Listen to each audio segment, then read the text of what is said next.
J'ai regardé le premier épisode de tous les animés qui sont sortis pendant la saison de été 2024, donc je vais vous faire mon top non exhaustif des animés à regarder. Petit disclaimer avant de commencer, j'ai pas vu certaines saisons 2, 3, 4 de certains animés qui sont sortis cette saison, parce que j'étais pas à jour sur les saisons d'avant, donc je me permettrai pas de critiquer ou de juger le premier épisode de ces saisons-là sans avoir vu tout le reste avant. Pour une fois, le pire animé de la saison, c'est pas un isekai, alors je sais pas si c'est réellement rassurant, mais voilà, vous avez l'info.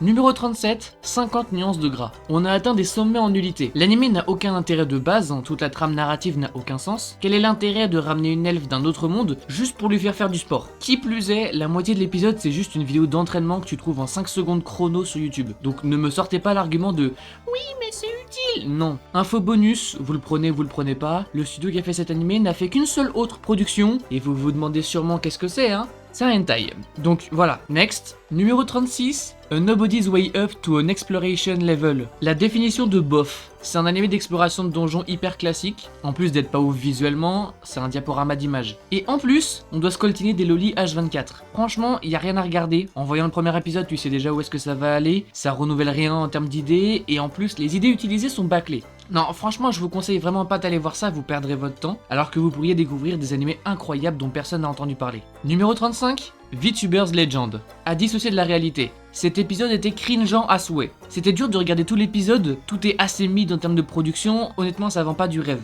Par contre, la dédiabolisation des VTubers c'est un sujet qui est vraiment à développer. Si tout le monde faisait ça, on aurait des VTubers de tellement de styles et d'énergie différentes qu'on pourrait ouvrir encore plus le sujet à des gens qui sont réticents de base. Mais si on parle uniquement de l'animé, fuyez, allez regarder autre chose, toucher de l'herbe, je sais pas, mais faites autre chose. Numéro 34, My Wife Has No Emotions. Celui-là il est technique, parce que techniquement il est bien produit, mais c'est un nom pur et dur. Un homme achète un robot humanoïde ménager féminin et pense qu'elle a des émotions. Voilà. C'est un peu trop dégénéré pour moi. Le pitch de l'anime me paraissait assez bizarre de base, mais le voir en animé c'est insoutenable. Ça me cringe trop. En plus, le personnage principal c'est un fou furieux. Mais c'est vraiment dommage parce que visuellement c'est très beau, ça bouge bien, les chara-designs sont très cool, mais l'histoire est bien trop repoussante et très peu intéressante. En numéro 33, nous avons Ramen Akaneko. Alors. Un bar à chats, mais les personnes qui travaillent dedans ne sont que des chats. Je sais pas trop comment ils peuvent faire toute une saison là-dessus, mais écoute, l'épisode 1 était clairement regardable, faut juste passer au-dessus des voix des chats qui parlent et des personnages en 3D parfois. J'avoue que je sais pas quoi dire d'autre, l'anime m'a stun, j'ai pas plus d'avis que ça, perso je continuerai pas, mais bon, vous faites comme vous voulez. Numéro 32, A Journey Through Another World, Raising Kids While Adventuring. Un homme qui s'est fait tuer par un accident se fait isekai et trouve 2 enfants abandonnés et les recueille pour les élever. L'animation est bof, vraiment si ça pouvait moins bouger, il l'aurait fait. C'est quand même assez mignon, heureusement parce que l'anime s'applique que sur ça, Tout le reste c'est d'une nullité affligeante. Mais au moins, ça ils l'ont respecté. Je continuerai pas non plus. Numéro 31, Why Nobody Remembers My World. L'œuvre a un trop gros potentiel pour l'équipe qui bosse sur l'animé. L'animation, la mise en scène, le storyboard et les visuels en général sont compromis, soit par l'inexpérience du staff, ou d'un temps de production accordé qui serait ridiculement court. Ma pensée va plus vers un moins bon staff, mais c'est vraiment décevant. Parce que l'histoire se veut vaste, un monde à part entière avec des prophéties, des légendes et autres inventions, mais l'adaptation animée ne tient pas du tout la route. Allez lire le manga plutôt, il en parle mieux. Numéro 30, My Dear Friend Nokotan. Qu'est-ce que c'est que cette merde? J'ai jamais vu un animé qui se prend si peu au sérieux. Si vous cherchez un animé objectivement beau et qui bouge bien avec une bonne histoire et des dessins de fou, oubliez, cet animé vous fera rire, c'est sûr, au moins une fois, mais il faut pas réfléchir. Si tu réfléchis de manière logique, t'es foutu. Donc allez voir cet animé à vos risques et périls, moi j'en ai largement assez vu, c'est beaucoup trop what the fuck pour moi. Numéro 29, Tasogare Outfocus. Bon, les boys love sont pas mon genre d'animé, donc un boys love dont le concept c'est un club de cinéma qui font un film de boys love, ça allait pas avoir beaucoup de chance de me plaire. Néanmoins, l'exécution de l'épisode 1 est très efficace et les chara designs sont très sympas. Je sais pas ce que vaut l'adaptation animée par rapport au manga pour des gens qui aiment bien lire des boys love, mais de mon point de vue, j'ai trouvé l'adaptation efficace, pas flashy mais assez efficace. Numéro 28, Senpai is an Otokonoko. C'est un animé de romance qui a tendance à ne pas se limiter à des sentiments entre un garçon et une fille, ou même peu importe le genre de la personne en fait. C'est plutôt sympa, la production est moyenne mais pas mauvaise, ça fonctionne assez bien comme l'histoire qui change un peu du reste des romances qu'on a l'habitude de voir chaque saison. Je regarderai pas la suite mais c'est plutôt intéressant. En numéro 27, nous avons The Strongest Magician in the Demon Lord Army Was a Human. la 3D utilisée sur les monstres, par exemple, est utilisée de manière efficace, si ça peut permettre de pouvoir faire des foules de personnages plus facilement, j'ai envie de dire pourquoi pas. Le début donne pas confiance en une histoire intéressante, mais la suite de l'épisode introduit ce qui pourrait s'apparenter à un début de jeu de gestion entre humains et monstres dont le personnage principal va devoir s'occuper. L'animation et la qualité visuelle en général ne font pas partie des points forts de l'anime. C'est dommage, ça aurait pu donner ne serait-ce qu'un petit peu de cachet à un énième animé de fantasy de cette saison. Numéro 26, Failure Frame. L'anime est mid, mais je vous en supplie, allez écouter l'opening, c'est un banger absolu. C'est un scénario classique de classe qui se fait isekai, ils récupèrent tous des pouvoirs sauf que le personnage principal est celui avec le moins de potentiel. Un rang E qu'ils vont donc bannir de la classe dans un donjon mortel. Niveau production, au début de l'épisode j'ai trouvé l'utilisation de la 3D hyper bien réussie, dans les décors et même les monstres. Sauf que, arrivé vers la fin, même le personnage principal était animé en 3D. Et là, il était assez moche. C'est sûrement dû à un manque de temps dans la production, mais ça ne présage rien de bon quand ça arrive dès le premier épisode. Donc j'ai pas beaucoup d'espoir pour cet animé, je pense qu'il faut checker d'un œil l'évolution des épisodes. Numéro 25, Pseudo Harem. On dirait une adaptation animée d'un webcomic. Les différentes scènes s'enchaînent sans peu de contexte, c'est très drôle et ça va vite, t'as vraiment pas le temps de t'ennuyer. Les deux personnages principaux font partie d'un club de théâtre et ils improvisent des scènes à deux en imaginant différents caractères de personnages. Si vous avez envie de voir un truc qui va vite et pouvoir poser votre cerveau, cet animé doit bien fonctionner si vous le regardez pendant que vous êtes défoncé. Mais vous faites comme vous voulez, hein. En 24, nous avons Tasuketsu. Honnêtement, assez bonne surprise. Je m'attendais à un énième anime de choix avec des dilemmes de vie et de mort style jeu vidéo IRL, mais l'anime m'a pas mal surpris sur le ton qu'il prend et à la vitesse à laquelle ça évolue. Pour l'instant, on est à une intersection entre ça peut devenir très cool ou ça peut devenir infiniment naze. L'épisode 2 pourrait être décisif pour prendre parti sur le potentiel de la suite de l'anime, donc à voir quand il sortira. Numéro 23, Dungeon People. Clay cherche son père qui a disparu dans un donjon 3 ans auparavant, mais à force de descendre de plus en plus bas dans les étages, elle va rencontrer la gérante du donjon qui va lui proposer un travail dans celui-ci. C'est très spécial. L'introduction est très rapide, on rentre direct dans le vif du sujet. Pour autant, il y a plein de points flous dans l'intrigue qui peuvent être développés pour que l'histoire devienne plus complexe. Le style graphique est très rond, un peu dessin animé. Les personnages font très enfantin aussi, donc je sais pas si l'histoire va se développer en quelque chose de vraiment si complexe que ça. Il y a des chances que ce soit juste un petit animé random sympa de la saison. Numéro 22, Dahlia in Bloom. Je vais être 100% honnête, la voix de la petite fille m'énerve. Heureusement qu'arrivée à la fin de l'épisode elle a grandi parce que sinon ça aurait été insupportable. Malgré ça, j'ai pas grand chose de négatif à dire de l'animé. Le concept est chill et plutôt intéressant, l'exécution de la production est assez efficace pour ce que c'est et ça se suit facilement. C'est un isekai basé sur de l'invention d'objets magiques avec comme twist que la protagoniste a des connaissances de son ancienne vie. Donc d'inventions qui ne devraient pas exister à cette époque. Numéro 21, 2.5 Dimensional Seduction. C'est un animé sur le cosplay qui est moins dans la technique que comment faire un cosplay dans par exemple My Dress Up Darling. On est plus sur de l'appréciation de fans pour des fans, avec une romance qui se développe petit à petit. L'animé a une production plutôt bonne, les scènes humoristiques sont très efficaces et l'ambiance générale de l'animé fonctionne bien. C'est vraiment assez bonne ambiance comme animé. Numéro 20, Quality Insurance in Another World. L'animé est très cool visuellement, l'ADA est très légère. L'épisode 1 est très bien introduit, l'histoire a beaucoup de potentiel pour une suite plus complexe, mais il faudra attendre les prochains épisodes pour voir où est-ce que l'auteur va aller avec son concept. Je peux pas trop vous introduire si je veux que vous découvriez l'œuvre à 100%. Tout ce que je peux vous dire c'est que ça se passe dans un monde de fantasy avec des chercheurs qui ont pour mission de faire des recherches sur beaucoup de choses dans le monde. Et de Nicolas, une fille qui va faire la rencontre de l'un d'entre eux. Numéro 19, The Osan Newbie Adventurer.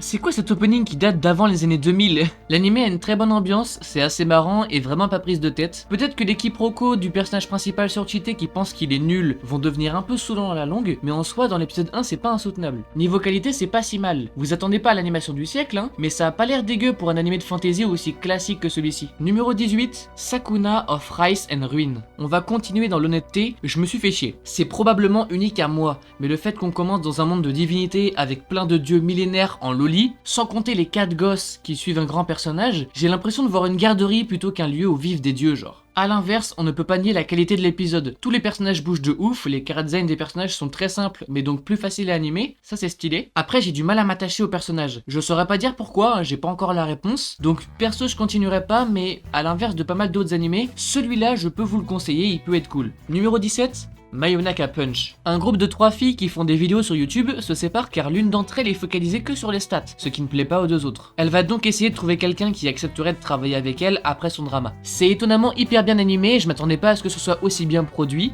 Alors, c'est que le premier épisode, hein, mais il vend du rêve, c'est très stylé. Le mix des effets avec l'animation marche parfaitement, le storyboard est super efficace, genre tout s'enchaîne de manière hyper fluide. Dommage que l'histoire soit pas trop ma cam. Faire des vidéos avec un vampire pour faire des vues, bon, ok.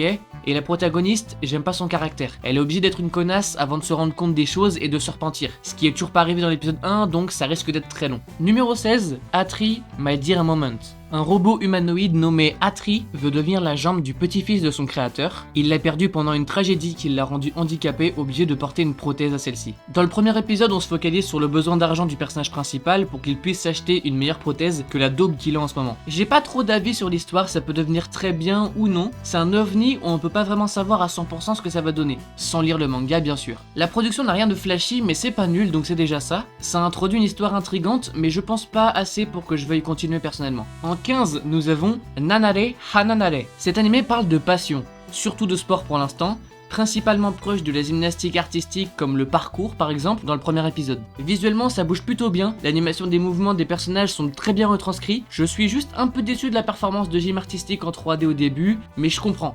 Il y avait pas mal de personnages sur des plans en 2D, ça aurait mis un temps infini à faire. Sinon, on nous introduit beaucoup de personnages hauts en couleur qui ont tous une activité et situations différentes. Ça pose bien les bases pour la suite, à voir, ça peut être intéressant. Numéro 14, Suicide Squad Isekai. Je sais que les 3 premiers épisodes sont sortis en même temps, mais je vais juger qu'après avoir regardé le premier pour pas désavantager les autres animés dans le classement. Alors, ça commence vraiment comme une série basique. Tout le plot de l'épisode 1 est très classique et un peu lourd en informations, que ce soit pour des fans d'animé tout comme des fans d'ici. Donc à voir avec la suite si l'histoire se déroule bien. Sinon, niveau DA, ils se sont vraiment amusés de ouf, ça bouge beaucoup, les chara-designs sont vraiment cool et les storyboards des scènes d'action sont vraiment dynamiques. Dans l'ensemble, ça a beaucoup de potentiel, je suis un peu mitigé et je dirais que je suis plus du côté positif que négatif. Mais bon. En 13, nous avons I Parry Everything. Le premier épisode d'introduction est vraiment très clair. On a parfaitement compris les intentions du personnage principal et son rapport au monde de fantasy dans lequel il vit. En plus de ça, l'animation est plutôt au rendez-vous. Les personnages bougent bien et les attaques sont puissantes. On sent vraiment les coups des attaques envoyées. Le titre et l'affiche peuvent ne pas inspirer à un animé intéressant, mais l'épisode 1 a tendance à prouver le contraire. Je regarderai peut-être les prochains épisodes pour voir où est-ce que ça va.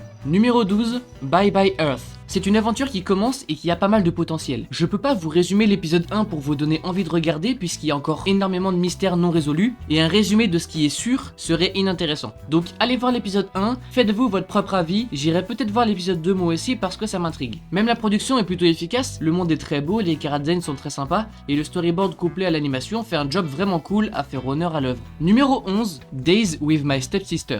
Je suis d'accord avec vous, le titre fait peur. Mais justement, c'est le but de l'animé. L'histoire qui nous est racontée parle d'une famille recomposée et plus particulièrement d'un gars et d'une fille qui deviennent presque frères et sœurs suite à ça. Mais ils annoncent dès le départ que leur histoire n'est pas du tout comme les autres animés du même style. L'épisode 1 est très chill, l'ambiance est calme, c'est pas rapide mais ça fait limite très réaliste. Niveau production, l'œuvre est simple mais efficace, à l'image du ton de l'épisode 1, ça se déroule tranquillement. Ça change de fou, c'est vraiment intriguant. Numéro 10, Fairy Tail 100 Year Quest. L'introduction du nouvel arc est très efficace, c'est intéressant. Niveau animation, on reste sur du Fairy Tail, c'est pas une dinguerie mais on sait qu'il va y avoir beaucoup d'épisodes, donc ça se comprend. Personnellement, j'attends de voir le pacing de l'animé, est-ce que ça va être turbo lent ou alors bien rythmé, ça c'est encore à voir. Mais bon, je pense pas avoir besoin de vous convaincre de regarder la quête de 100 ans si vous avez déjà regardé tous les épisodes de Fairy Tail classiques quoi. Numéro 9, The Magical Girl and the Evil Lieutenant used to be arch enemies. Quand j'ai vu l'ending apparaître, j'ai pas compris. J'ai eu l'impression que l'épisode avait duré 2 secondes et puis j'ai regardé le temps de l'épisode et j'ai compris.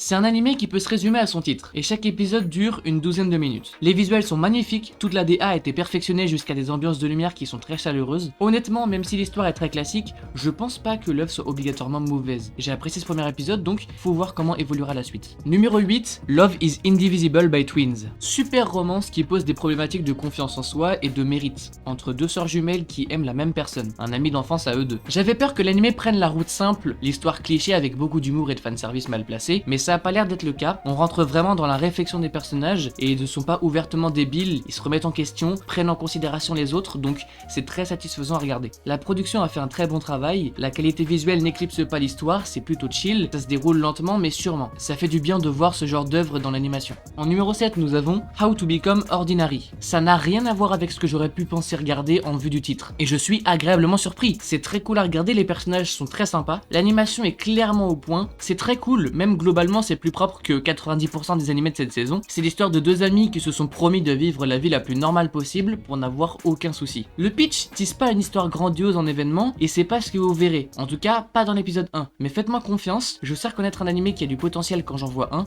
celui-là il en a vraiment pas mal. Numéro 6, McCainey, Too Many Losing Heroines. C'est vraiment rafraîchissant. Au-delà de l'histoire, l'ambiance est excellente, ça vit, c'est drôle, et les décors mixés avec l'animation des personnages rend le tout hyper dynamique. Là où l'œuvre aurait pu devenir un poil chiantos, c'est que si ça avait été une production plus simple. Ici, il y a une grosse part de liberté dans le storyboard et le caractère acting, il est super bien réussi. Je regarderai sûrement la suite. Numéro 5, Tower of God, saison 2. En premier lieu, regardez la saison 1, c'est plus qu'une proposition. Ensuite, il faut savoir qu'on rentre dans le dur de l'histoire, et je vous préviens que si vous rentrez pas dans le train maintenant, vous allez le regretter. Bon, plus objectivement, visuellement c'est efficace sans plus. Même si les scènes de fight ont l'air hyper bien storyboardées et que c'est très stylé au premier abord, on peut pas nier la moyenneté des visuels. Perso, j'ai assez confiance, je sais que le début c'est le moins intéressant, donc ils gardent peut-être leur énergie pour la suite. Du coup, je vais continuer la suite à coup sûr, parce que je sais que l'histoire en vaut vraiment la peine. Numéro 4, Alia Sometimes Hide Her Feelings in Russian. L'animation est excellente. C'est pas juste beau, ça bouge bien aussi. Les personnages sont très expressifs, c'est vraiment très cool. Toutes les mises en scène fonctionnent parfaitement bien, que ce soit les scènes mignonnes, marrantes ou sérieuses. T'es facilement embarqué dans le mood de l'épisode 1. Je pense pouvoir dire avec certitude que ce sera l'animé de romance phare de la saison. Si vous voulez en regarder un cet été, n'hésitez pas à regarder celui-là. C'est une valeur sûre, foncez. On rentre dans le top 3 avec Wistoria Wand and Sword.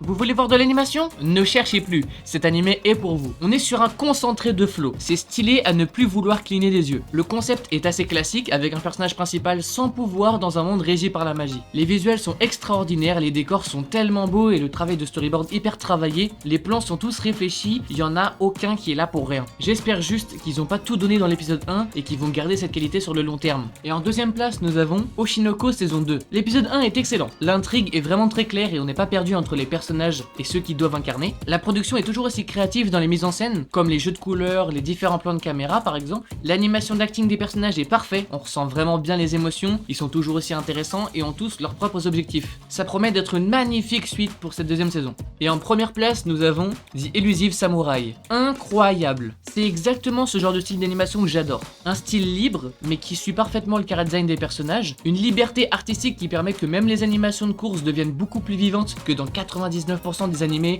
où le cycle de course c'est chiant à souhait. C'est un énorme travail de perfectionnisme entre les scènes insignifiantes et les scènes indispensables. Pas une seule est mise de côté. Je vous conseille vraiment d'aller voir l'animé sans trop de contextualisation autre que on va être dans un Japon ancien. Maintenant, la dernière chose à faire, qui est probablement la plus dure, ce serait de tenir ce rythme-là sur toute la durée de la saison. En tout cas, pour l'instant, un grand bravo à Cloverworks, et plus précisément au réalisateur Yuta Yamazaki et au scénariste Yoriko Tomita pour ce magnifique début de saison qu'ils nous ont proposé.